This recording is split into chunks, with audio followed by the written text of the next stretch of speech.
CG breaking news, पल पल की खबर पर नजर। नगर के लोकप्रिय चिकित्सा रहे डॉक्टर रजाक मेमन की आज 5वीं पुण्यतिथि पर लोगों ने तिरंगा चौक पर श्रद्धा सुमन अर्पित करते हुए विनम्र श्रद्धांजलि अर्पित की। इस अवसर पर उनके छायाचित्र पर मोमबत्ती लगा मृत आत्मा की शांति एवं परिवारजनों को दुखद घड़ी में सहन शक्ति प्रदान करने की ईश्वर से सभी ने प्रार्थना की।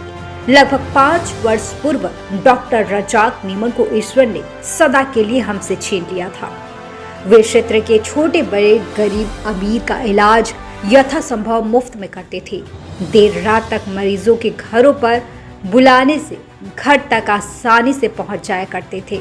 हर त्योहार, शादी हो या गमी, डॉक्टर मेमन सभी के यहाँ नजर आते थे। उनकी लोकप्रियता की पहचान इस हद तक थी कि उनके अंतिम यात्रा में उनके घर से लेकर कब्रिस्तान तक जो लगभग 1 किलोमीटर का सफर है, लोग लाइन लगाए अपने हाथों में फूल माला लेकर फूल न्यौछावर कर रहे थे और सच्चे दिलों से उन्हें याद करते नजर आ रहे थे। इस अवसर पर महिलाएं भी रोती नजर आई, उनका गुणगान गाते नजर आ रही थी। उनके आज 5वीं पुण्यतिथि पर उनके इष्ट मित्र एवं नगरवासी तिरंगा चौक पर एकत्र होकर उनके छायाचित्र पर मोमबत्ती जला उन्हें सच्ची श्रद्धांजलि अर्पित की। इस अवसर पर नगर के प्रतिष्ठित कोचबाई निवासी युगल पांडे उनका डॉक्टर मेमन से पारिवारिक संबंध रहा। उन्होंने कहा, वैसे भी कहा जाता है डॉक्टर का दूसरा रूप भगवान होता है। उन्होंने कहा कि डॉक्टर मेमन गरीबों के प्रति हमेशा समर्पित रहते थे। बिना फीस ही लिए वे लोगों उपचार कर दिया करते और मरीजों की फिक्र इस दर्जे का इलाज के बाद उन्हें मरीजों का बुलाकर पूछते भी थे कि कोई तकलीफ तो नहीं है, ठीक हुई या नहीं। वहीं साबिर वकील ने कहा कि डॉक्टर मेमन गरियाबंद के लिए पहचान थे और हर छोटे बड़े मरीजों के इलाज के लिए वह सदैव तत्पर रहते थे। सिर्फ डॉक्टरी पेशे में नहीं, लोगों के सुख दुख में भी उनके घरों में नजर आते थे। वहीं उनकी पहचान थी। लोग डॉक्टर मेमन को आज 5 साल बाद भी लोग श्रद्धा के साथ याद करते हैं। इस अवसर पर प्रमुख रूप से वरिष्ठ अधिवक्ता राम कुमार वर्मा, वरिष्ठ अधिवक्ता साबिर भाई खान, अधिवक्ता संघ के अध्यक्ष नरेंद्र देवांगन, श्री रामचंद्र मखीजा, राजेश साहू, विजय सिन्हा, जुनेद खान, मुकेश पांडे के साथ सैकड़ों लोग उपस्थित थे। सबसे बड़ी खासियत यह है उनकी कि रात के 12 बजे तक वो जगते थे कि कोई आएगा पेशेंट, उसको मैं दवा दूंगा या मेरी जरूरत पड़ेगी तो मैं उसके पास जाऊंगा। और जब वो दवा लेके लोग जाते थे, दूसरे दिन भले वो नहीं आके बताते थे कि मेरी तबीयत ठीक है या नहीं है, लेकिन उसको अगर दिख गया, डॉक्टर को अगर दिख गया वो आदमी जिससे उसने दवा दिया है, तो वो आवाज़ दे के पूछेंगे कि भाई क्या हुआ, तुम्हारी तबीयत कैसी है। इसलिए उसको मसीहा कहा जाता है।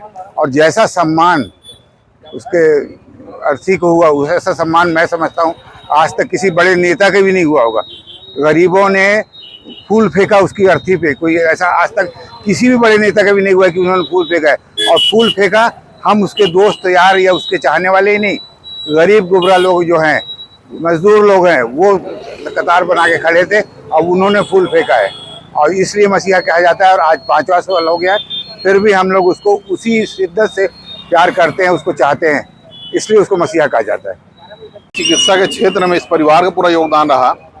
डॉक्टर साहब के पिताजी, फिर इनके बड़े भाई साहब, उससे बड़ा डॉक्टर साहब। लेकिन ये था कि इनका जो संवेदनशीलता था, ना केवल नगर के लोग बल्कि ग्रामीण अंचल के लोग। और मैं समझता हूँ कि इनके पास यदि दिन में 100 पेशेंट आते रहे होंगे, उसमें से 60 लोगों को तो ये चिट्ठी में दवाई लिख के भेज देते थे। पैसा लेना तो छोड़िए, यदि कोई मेरे नाम से आ गया तो उससे पैसे नहीं लेते, दवाई दे के पैसे लेते थे। तो ये जो सेवा भावना थी उनकी और जो सद्भावना था सबके प्रति, उसकी वजह से उनके जो सम्मान इस नगर में था, इस अंचल में था।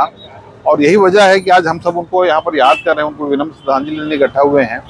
और मुझे लगता है कि गरियाबंद नगर के इतिहास में जो विदाई डॉक्टर साहब की यहाँ के लोगों ने की है, वैसी विदाई न इसके पहले कभी किसी को हुई है और न इसके बाद कभी किसी को हो पाएगी।